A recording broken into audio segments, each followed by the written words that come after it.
Hi, வணக்கம் மக்களே. இந்த பதிவு எதுக்குன்னா, நம்ம தமிழ்நாட்டு மக்களுக்கும், டிவிகே நண்பர்களுக்கும் இந்த பதிவு. இந்த முக்கியமான தருணத்தில் தயவு செய்து நமது டிவிகே இளைஞர்கள் அனைவரும் பொறுமை காத்து பலனை எதிர்கொள்ளணுங்கிறது தான் என்னோட வேண்டுகோள். ஏன்னா பல பல தரப்புப்பட்ட நியூஸில் பல வைரல், பல ஃபேக் நியூஸ் வந்து கொண்டு இருக்கு. ஏன்னா டிஎம்கே டிஎம்கே அண்ட் ஏடிஎம்கே ரெண்டும் சேர்ந்து கூட்டணி அமைச்சு ஆட்சி அமைக்கிறது மாதிரியும், எடப்பாடியை முதலமைச்சர் ஆக்குறது மாதிரியும் இப்படியெல்லாம் பல நியூஸ் வந்துக்கிட்டு இருக்கு. இதை கண்டு நீங்கள் யாரும் அச்சம் கொள்ள வேண்டாம். இது தமிழ்நாட்டு அரசியலில் இது நடக்கிற சாத்தியம் இல்லை. ஏன்னா ஏடிஎம்கேட ஒரு கொள்கை வேற, டிஎம்கேட கொள்கை வேற. அப்படியே சேர்ந்தாலும் அவங்களோட கூட்டணி வேற.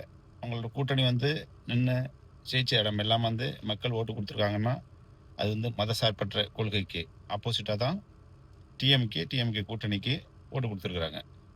அதனால தான் அவங்க இத்தனை இடம் வந்திருக்கிறாங்க. ஏடிஎம்கேவோட ஸ்டாண்டு வேற.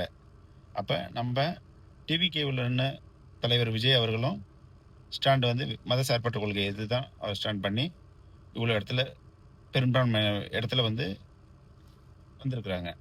அப்போ மக்கள் என்னத்தை விரும்புகிறாங்கன்னா, பெரும்பான்மையான ஏரியாவில் ஓட்டு கொடுத்துருக்குறாங்கன்னா அவங்க எல்லாருமே ஒரு அதிருப்தி. ஏடிஎம்கே டிஎம்கே ஓட்டர்ஸ் தான் நம்ம அண்ணனுக்கு ஓட்டு கொடுத்துருக்குறாங்க. அதில் ஒரு மாற்று கருத்து எதுவுமே சொல்ல முடியாது யாருமே. ஏன்னா இது டிவிக்கோட ஃபேன் ஃபேஸ் ஓட்டு ஒன்றும் கிடையாது. அப்போ மக்கள் என்னத்தை விரும்புகிறாங்கன்னா, ஒரு மத சார்பற்ற கட்சி தான் அவங்க எதிர்பார்க்குறாங்க.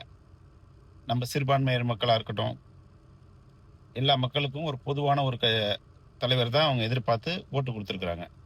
அதனால தான் நம்ம தலைவர் டிவிகே தலைவர் இவ்வளோ ஒரு இடத்துல வர முடியறதுக்கு வாய்ப்பு அதிகம். அப்போ நீங்கள் இதை இந்த ஃபேக் நியூஸை கண்டு நீங்கள் யாருமே சங்கடப்பட வேண்டாம்.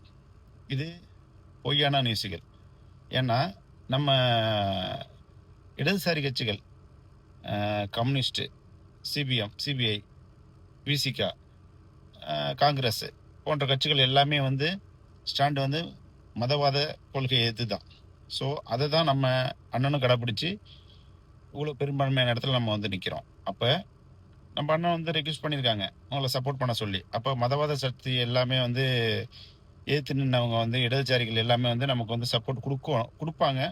ஏன்னா அவங்களும் ஒரு தலைவர்கள், அகச்சிறந்த தலைவர்கள் அவர்களும்.